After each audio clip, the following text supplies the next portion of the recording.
Abra sua Bíblia no livro de Mateus. Graça e paz seja com todos. Boa noite. Mateus capítulo 19, versículo 6. Glória a Deus.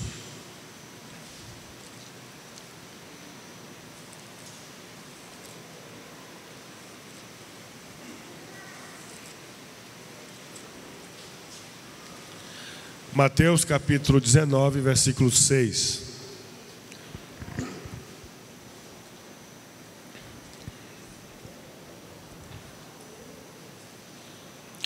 De modo que já não são mais dois, porém uma só carne. Portanto, que Deus ajuntou, não o separe o homem. Amém? Oremos.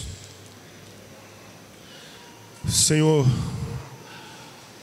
nesse momento pedimos ao Teu Espírito que ministre, que fale aos corações. Usa-me, ó Deus, como instrumento da Tua palavra e venha abençoar cada pessoa e cada família que nesse momento é um ouvinte da Tua palavra. Que a Tua palavra fale aos corações, porque a Tua palavra ela é exaltada acima dos céus, em nome de Jesus. Amém. Obrigado, você pode se sentar.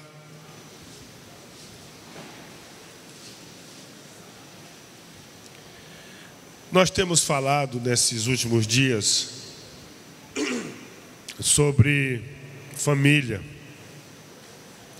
Nós falamos ontem sobre família. Ontem nós fizemos um encontro de casais, rede de casais, e falamos sobre a relação íntima do casal. Semana passada nós também falamos sobre a família, e hoje nós vamos falar, e domingo que vem também, né? Porque é o Dia das Mães. Nós vamos continuar falando sobre família.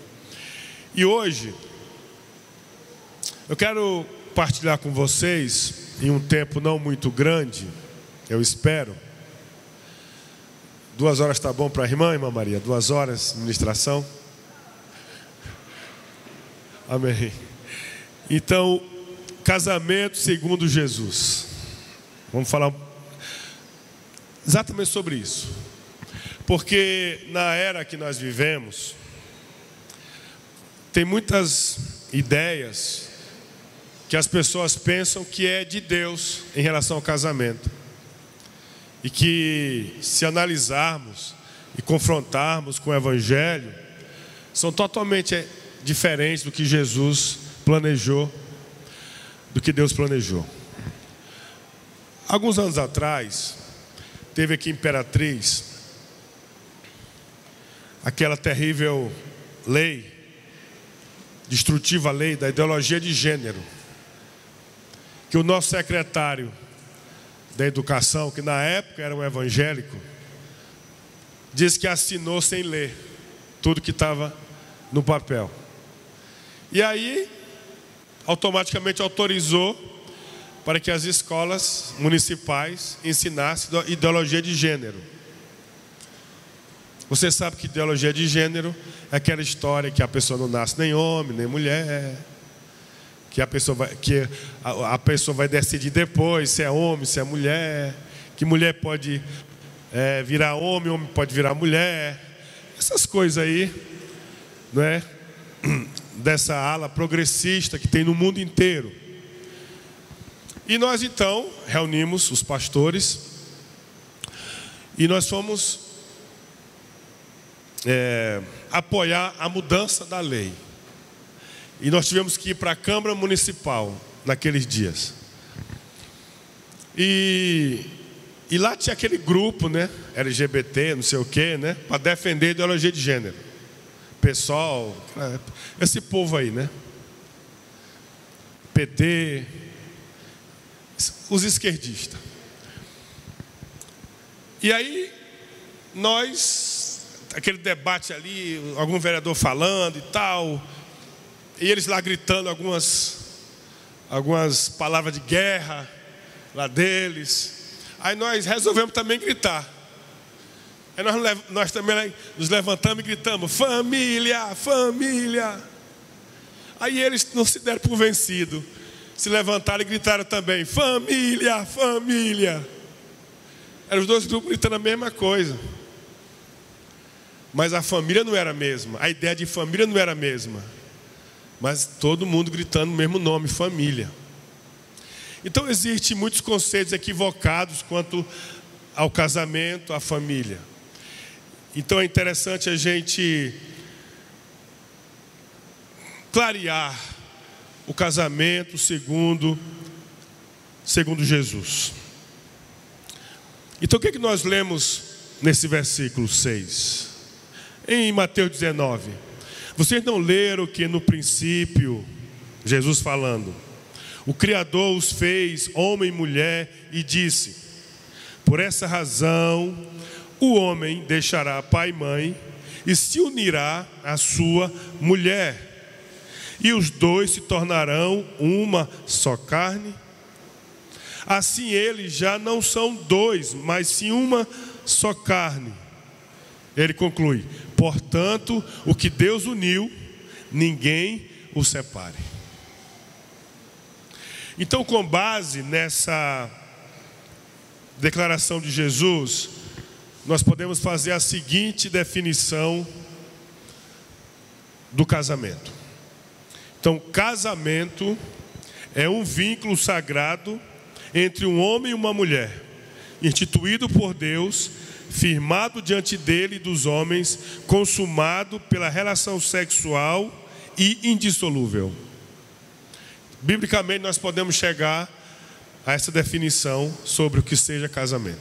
Eu vou repetir, se você conseguir anotar e quiser anotar, depois você pode ver também no Facebook, depois no YouTube. Então, casamento é um vínculo sagrado. É um vínculo sagrado. É um vínculo feito diante de Deus, entre um homem e uma mulher, instituído por Deus. Foi Deus que instituiu, firmado diante dele e dos homens, consumado pela relação sexual e indissolúvel. Então nós vamos explicar isso. Então, vínculo sagrado entre um homem e uma mulher, instituído por Deus, porque está escrito, e Jesus falou: portanto, o que Deus ajuntou. Ele é sagrado, instituído por Deus, porque Deus ajuntou. Então, desde o Éden, do início, no princípio, que Jesus aqui ele se reporta ao princípio, o propósito do casamento foi espelhar e espalhar a imagem de Deus para a sua glória através do homem. Quando o Senhor faz o homem, manda ele ser fecundo, se multiplicar e encher a terra. E Deus criou o homem à sua imagem e à sua semelhança. Então o propósito de Deus é que a glória dele através do homem inundasse toda a terra, inundasse todos os lugares da criação. E isso só seria possível através de um homem e de uma mulher. Você está entendendo? Através de um homem e de uma mulher. Irmãos, Deus seria tolo. Deus pensasse assim: eu vou encher a terra da minha glória. Aí Deus formasse duas mulheres. Deus seria tonto. Aí um século depois, ou sei lá, Deus olhava, duas mulheres do mesmo jeito, dois homens do mesmo jeito. Nunca ia cumprir o propósito, nunca ia ter multiplicação, nunca ia se espalhar pela terra inteira. Então Deus não é tolo. Deus criou algo que pudesse realmente acontecer. Deus criou o homem e a mulher com um propósito definido e de uma forma definida. Você pode dizer amém? Isso não muda. Isso continua do mesmo jeito. Então existe um vínculo sagrado que une o homem e a mulher. Então, se alguém pensa em ter um casamento, acha que é um casamento, mas fora desse plano original, desse propósito original, está sem a bênção de Deus. Então eu quero dizer para você que as uniões homoafetivas não têm a bênção de Deus. Casamento gay não tem a bênção de Deus. Está fora do propósito original. Está fora do plano que Deus trouxe à humanidade desde o princípio. Não quer dizer que essas pessoas não tenham criatividade, não quer dizer que essas pessoas não tenham talentos, não quer dizer que essas pessoas não tenham a glória de Deus em si, não quer dizer que essas pessoas devem ser odiadas, apedrejadas, não quer dizer isso. Mas dentro da visão divina do casamento não tem a bênção. Não tem a bênção de Deus. E não adianta fazer cerimônia, não adianta alguém, um pastor, um padre, oficializar algo. Deus não vai abençoar, porque Deus não vai fazer nada contra a sua palavra. Você pode dizer amém? Segundo, o casamento é uma aliança feita diante de Deus e dos homens. Diz o texto: une a sua esposa. Timothy Keller, no seu livro O Significado do Casamento, coloca essa aliança firmada diante de Deus e dos homens de maneira extraordinária. Ele diz assim, abre aspas: este é o motivo pelo qual tanta cerimônia de casamento de tradição cristã tem um conjunto de perguntas e um conjunto de votos. Os noivos devem, por exemplo, responderem perguntas como essas. Por exemplo, João, você se dá totalmente para amar a Maria? Aqui é nomes aleatórios, viu, irmãos? Procurando fazer o que estiver ao seu alcance para ajudá-la a sentir-se feliz e segura, tratando-a com gentileza, compreensão e respeito, até que a morte o separe? Aí João responde: sim. Depois pergunta algo semelhante para Maria, e a Maria responde: sim. Esse compromisso, ele é feito, esse sim, ele é dado primeiramente diante de Deus. Amém? O casamento, primeiramente se faz uma aliança diante de Deus. Depois eles fazem o voto um para o outro. Depois eles se declaram um ao outro. Mas primeiro eles lançam o compromisso diante de Deus. Depois diante um do outro. Depois diante das famílias e diante de toda a sociedade. Porque as famílias aceitam, reconhecem, abençoam, apoiam. E toda a sociedade reconhece ali um novo casal, uma nova família que está começando. Você pode dizer amém? E terceiro, o casamento ele é consumado pela relação sexual. Diz o versículo 6: tornando-se os dois uma só carne. E mais uma vez, não tem como tornar-se uma só carne dois iguais. Dois iguais nunca vão se acoplar. Dois iguais nunca vão se unir numa só carne.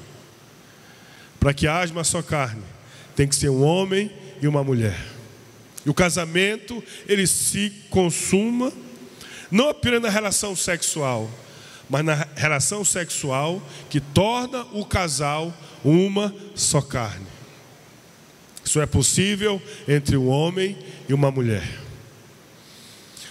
A união sexual consuma e coroa o relacionamento matrimonial à medida que ambos os cônjuges se separam um para o outro e solidificam a sua união através de um relacionamento, de modo que já não são mais dois, porém uma só carne. Outro dia, semana passada, de noite, a minha esposa começou a tossir. E tosse. Muito gripada. Aí ela desceu, do quarto, o quarto é em cima. Ela desceu e foi para a cozinha. E eu estava lá no quarto, não estava gripado até então. Mas a ausência dela não me permitiu dormir. Eu não consegui dormir. Eu tive que descer. E desci, ela estava na cozinha. Eram umas 4h30, 5 horas da manhã, talvez. Aí eu sentei lá, ficamos conversando de madrugada na cozinha. Quando se torna uma só carne, cria-se uma dependência um do outro. Porque é estranho a gente fazer algumas coisas sozinho, fazer algumas coisas sem o outro do lado. É como se a gente precisasse que o outro estivesse do lado. Então, Deus criou o casamento. Ele se consuma pela relação sexual, cria uma unidade. E o propósito de Deus é que essa unidade, ela seja uma aliança indissolúvel. Que não venha ser quebrada. Que não venha se acabar, mas venha permanecer. No versículo 6, aliás, no versículo 8, alguém disse assim: respondeu-lhe Jesus sobre o divórcio: por causa da dureza do vosso coração é que Moisés vos permitiu repudiar a vossa mulher. Entretanto, não foi assim desde o princípio. Então, a lei de Moisés permitiu que o homem se divorciasse da mulher. Mas, antes da lei, na origem do Gênesis, da criação, não havia divórcio, não havia separação. Como diz o versículo 6, o que Deus ajuntou, não separe o homem. Então ninguém deve separar o que Deus ajuntou. Quando existe uma quebra de aliança no casamento, é dureza de coração. Corações que se fecharam, corações que se endureceram, corações que decidiram não amar, não perdoar, corações que não viveram a fidelidade da aliança. Por isso é que chega a quebrar essa aliança. Em Malaquias 2,16, na parte A, Deus diz: eu odeio o divórcio, diz o Senhor de Israel. Então Deus nunca planejou o divórcio. Não é plano de Deus que haja o divórcio. O plano de Deus é que essa aliança, ela permaneça. O propósito é que o casamento seja indissolúvel. Você pode dizer amém? Então, repetindo, o que é o casamento segundo Jesus? Casamento é um vínculo sagrado entre um homem e uma mulher, instituído por Deus, firmado diante dele e dos homens, consumado pela relação sexual e indissolúvel. Então diga assim comigo: casamento é um vínculo sagrado entre um homem e uma mulher, instituído por Deus, firmado diante dele e dos homens, consumado pela relação sexual e indissolúvel. Amém? Casados para sempre, em nome de Jesus. Então, concluindo, o que você pensava ou pensa a respeito do casamento? O que é que você conversa com as pessoas sobre o casamento?